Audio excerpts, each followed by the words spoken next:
ரீசெண்டா நாசா ஒரு space கிராஃப்டை launch பண்ணி ஒரு மிகப்பெரிய ஆஸ்ட்ராய்டை அதோட ஆர்பிட்டால் பாத்துலேருந்து டிஃப்ளெக்ட் பண்ணியிருக்காங்க. எதுக்காக நாசா இதை செஞ்சாங்க? அதுலேயும் ஆஸ்ட்ராய்டை கம்பேர் பண்ணும்போது சைஸில் ரொம்பவே சின்னதாக இருக்கக்கூடிய ஒரு ஸ்பேஸ் கிராஃப்டை வச்சு எப்படி அவங்களால இவ்வளோ பெரிய டாஸ்க்கை கம்ப்ளீட் பண்ண முடிஞ்சது சொல்கிறேன்.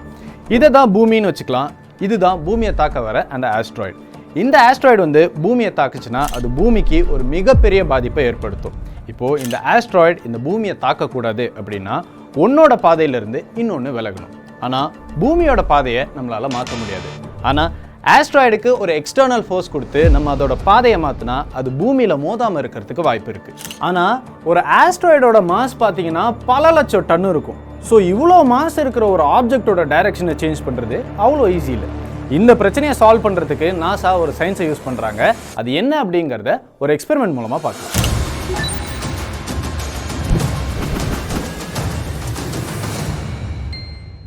இப்போது இந்த மார்பிளை ஸ்லோப்பில் விட்டோம்னா அது உடன் பிளாக் மேலே மோதி அதை கொஞ்சம் தூரம் நகர்த்துது.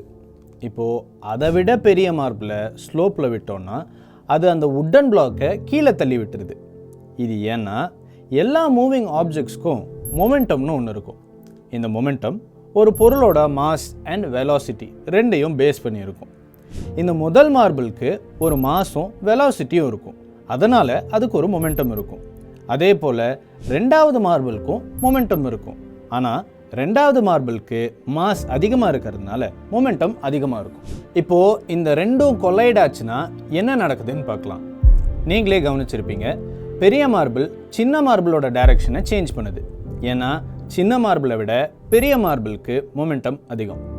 இப்போது பெரிய மார்பிளோட டைரக்ஷனை மாற்றணும்னா சின்ன மார்பிளோட மொமெண்டம் அதிகமாக இருக்கணும். சின்ன மார்பிளோட மாஸ் அதிகரிக்க முடியாது, ஆனால் அதோட வெலாசிட்டி அதிகரிக்கிறது மூலமாக மொமெண்டமை அதிகரிக்கலாம். இதுக்காக நான் என்ன பண்ண போகிறேன்னா கொஞ்சம் ஹைட்டான ஸ்லோப்பில் இருந்து சின்ன மார்பிளை விட போகிறேன். இப்போது இந்த ரெண்டு மார்பிளும் கொலைட் ஆகும்போது என்ன ஆகுதுன்னு நீங்களே பாருங்கள். சின்ன மார்பிளோட வெலாசிட்டி அதிகமாக இருக்கிறதுனால அது பெரிய மார்பிளோட டைரக்ஷனை சேஞ்ச் பண்ணிட்டுச்சு. இதே ஐடியாவை தான் நாசாவும் யூஸ் பண்ணாங்க.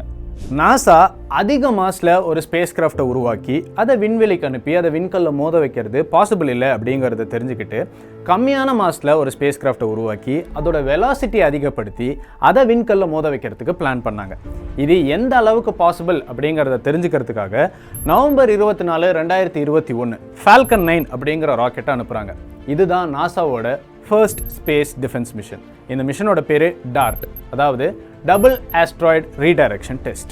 இதுக்காக பூமியிலிருந்து 1,10,00,000 கிலோமீட்டர் தூரத்தில் இருக்கக்கூடிய டைமார்ஃபஸ் அப்படிங்கிற ஆஸ்ட்ராய்டை சூஸ் பண்ணுறாங்க. அது ஆல்ரெடி டிடிமாஸ் அப்படிங்கிற ஆஸ்ட்ராய்டை ஆர்பிட் பண்ணிக்கிட்டு இருக்கு.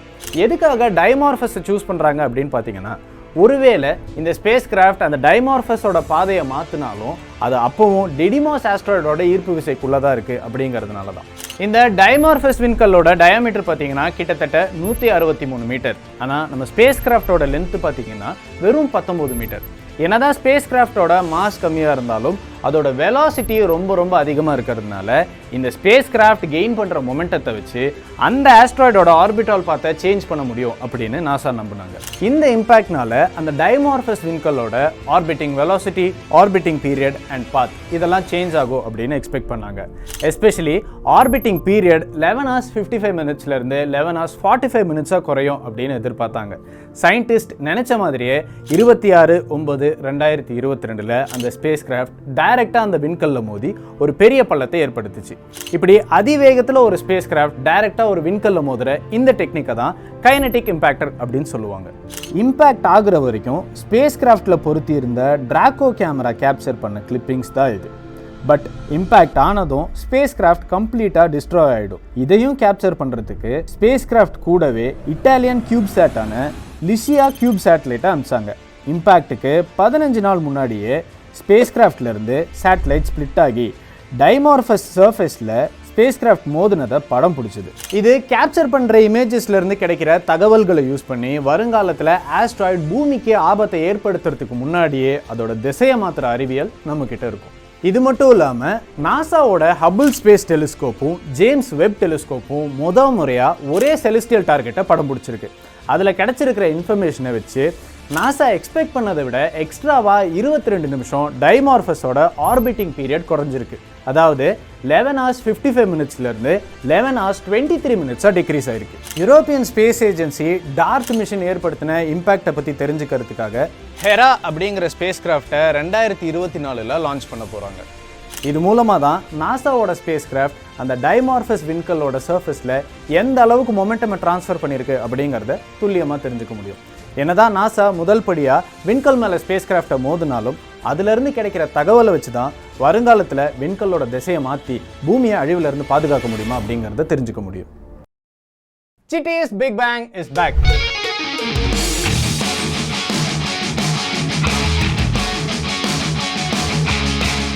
எஸ், எங்களோட மெகா சயின்ஸ் ஃபெஸ்டிவலான பிக் பேங் ஈவெண்ட்டை லாஸ்ட் 2 years கோவிட் ரெஸ்ட்ரிக்ஷனால எங்களால் நடத்த முடியல. But now we are back.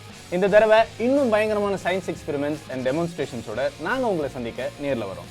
இந்த சிட்டி பிக் பேங் ஈவெண்ட் வர நவம்பர் 6ஆம் தேதி சென்னை தாம்பரம்ல இருக்கிற ஸ்ரீ சாய்ராம் இன்ஜினியரிங் காலேஜில் நடக்க போகுது.